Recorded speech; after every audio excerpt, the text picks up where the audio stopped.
সেবা সমিতি, আমার ফেভারিট সেবা সমিতি, বলতে পারবে না কিছু।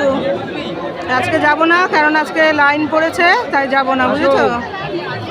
লাইন দিয়েছে, আজকে লাইনে দেখবো না, আজকে রবিবার, অন্য দিন এসে দেখে যাব ভেতরটা। আর কিছু না, সেবা সমিতিতে তো আমি আসবো, যেহেতু মেলা আছে, তোমাদের চিন্তা নেই, তোমাদেরও নিয়ে আসবো, মানে আমি আসা মানে তোমরাও আসা। যাই হোক, সেবা সমিতিটাতে আসবো, অন্য আর কোনো জায়গায় যাই না, যাই জানো আমার খুব ভালো লাগে সেবা সমিতিটা, এখানে আসবো, বুঝেছো? দেখেছো কি সুন্দর হচ্ছে প্যান্ডেলটা, আমার কিন্তু খুব পছন্দ। যাই হোক, মানে আমার ভালো লাগে।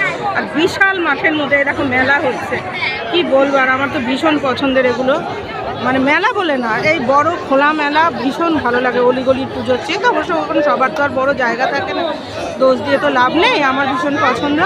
জানোই খোলামেলা, আমার বাড়ির সামনেও খোলামেলা, আমার বাড়িটাও কেমন খোলামেলা, দেখেছো?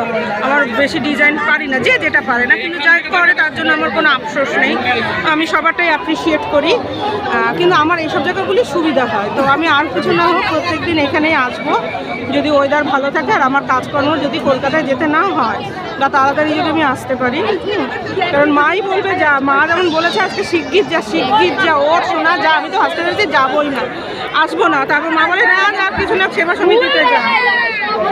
এই যে মেলা টেলা হয় এখানে ঝুমঝুম ঝুমঝুম করে, আর বাড়ির কাছে তো, এখান থেকে আমি একটা যদি গাড়িও ধরি, আমার 10 টাকায় আমি পৌঁছে যাবো এখন।